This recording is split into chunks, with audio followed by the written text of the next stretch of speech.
Today we're gonna go over 2.4, and this is gonna be on continuity. So in the last lecture, I talked about limits and the limit laws. Now we're gonna talk about functions being continuous and discontinuous. So there's many types of continuities, and we're gonna go over that today. I'm gonna show you how to solve for if a function is discontinuous, or to check if it is. Okay, so what is continuity? Continuity is when a function is continuous at a point. So for example, in the diagram here, we're just gonna go ahead and make a slope. Okay, and we're gonna set f of x, the function, to be equal to x. For this function, it's going to be continuous at all points in time. Because there's no condition that makes it discontinuous. So going to the definition of continuity, a function f of x is continuous at a point a if and only if the following three conditions are satisfied. If f of a is defined, if the limit as x is approaching a, f of x exists, and the limit as x is approaching a, f of x is equal to f of a. And a function is discontinuous at a point if it fails to be continuous at a. So now that we know that, let's go over discontinuity. There are many types of discontinuities, but here are three main ones: the removable discontinuity, the jump discontinuity, and the infinite discontinuity. Here are the definitions of each discontinuity. So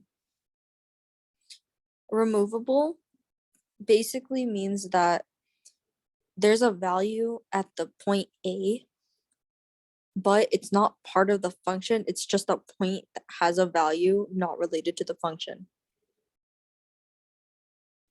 And then jump basically means that there's going to be two functions, and at the value A, since the function isn't continuously flowing, it jumps. It's not continuous at this point A. And then infinite, it never hits, there's an asymptote. And so basically in this diagram here, this function, it will never hit this asymptote. It will never hit point A. So that is also a type of discontinuity. So let's just take a few seconds to take a look at this definition, these definitions. And yeah, in the last video, I talked about one-sided limits. That's important for figuring out if f of x has a discontinuity. Okay.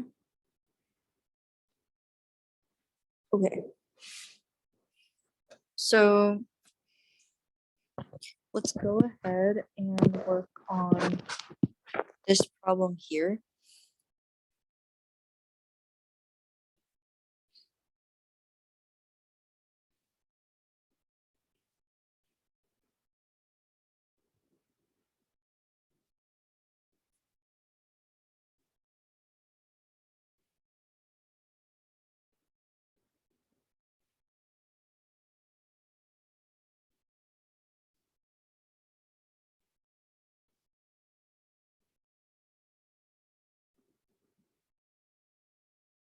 Oops. So the limit as x is approaching 2, f of x is equal to the limit as x is approaching 2 for this function.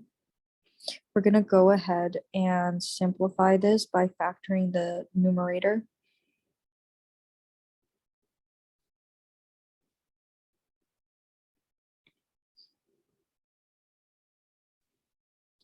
That means it's going to be here, here. And then the limit as x is approaching 2 is going to be x plus 2. Plugging in our x value, we're going to have that it is 4.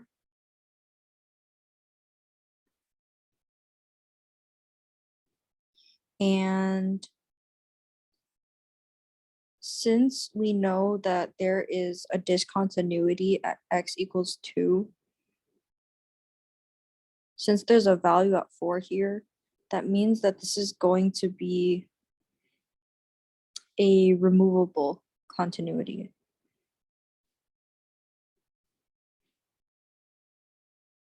Okay. And it's not a jump because there should be 2 different functions. Like there should be 2 slopes that show the jump, but there isn't.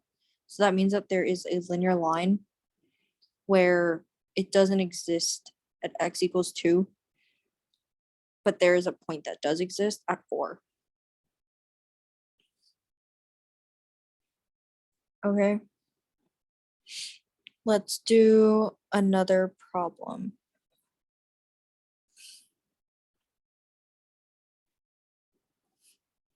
Actually, let's talk about continuity from the left and from the right. So a function can be continuous from the right if the limit as x is approaching a from the right exists. And it also goes for the same. It can be continuous if the limit is when x is approaching from the left has a value of f of a. So that's one example.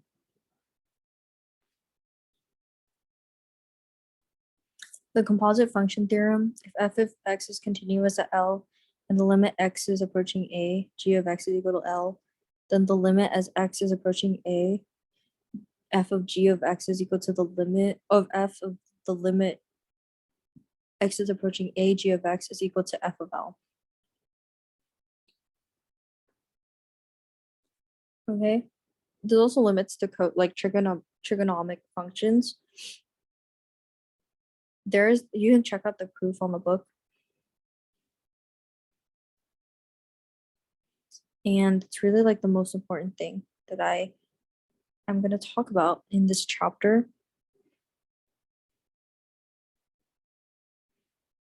I'm also going to introduce defining the derivative by connecting it with limits. So basically,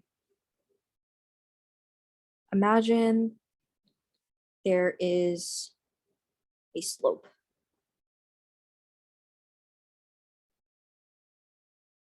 As you probably remember, there is the slope equation right here.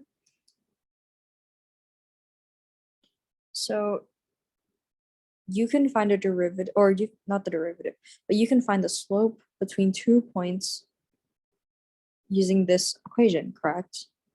Well, going off of that concept, there is another type called a derivative. And it's connected by this equation here. So what is this h, you might ask? This h is just a value. H is a value that's close to the point A, but not exactly at A. So let's call this A, and let's make a dot here. That is one value. Say we want to find a slope as close as possible to this A. So we go like a little bit to the side here, or even smaller if I even could. This is the equation for it. The equation is going to be Q is equal to f of a plus h minus f of a over h. So here are some examples of that being used.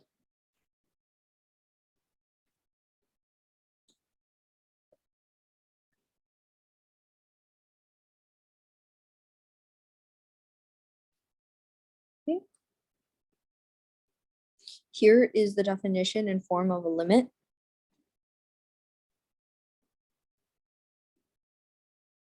And this is also known as a tangent line. Basically, let's give another example. A tangent line is the slope at a very specific point in a function. So say we had a graph like this. And we wanted to find the derivative here. And then imagine our h is like 0.01 away from this point here.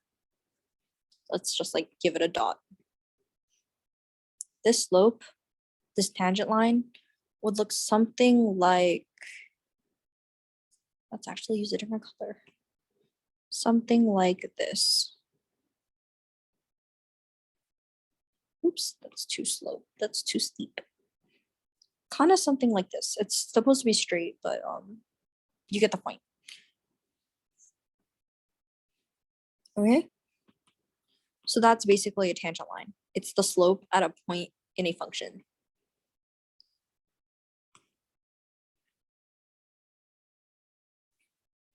Okay. So we want to find the equation of the line tangent to the graph at this point. Okay. So we know that the equation of a tangent line is going to be the limit as x is approaching a value, f of x minus f of a over x minus a. Okay. Let's use the same equation where f of x is still equal to x squared, but let's make x equal to 2 instead. That way I'm not just copying this. So what you would do here, you would plug in f of x and you'd also plug in f of a. So if I was going to rewrite this, m tan is going to equal to the limit as x is approaching 2, x squared minus 2, or f of 2, sorry, f of 2, x minus 2. Then it would become the limit as x is approaching 2, it's 2 minus, let's see, what's 2 squared? It's going to be 4 over x minus 2. Then we can simplify this even further, go limit as x is approaching 2, x minus 2, x plus 2, x over x minus 2, cross that out. Then we have the limit as x is approaching 2, x plus 2, which equals 2, 4. Okay. And so this would be the slope of the tangent line. Okay. Thank you for listening. Bye.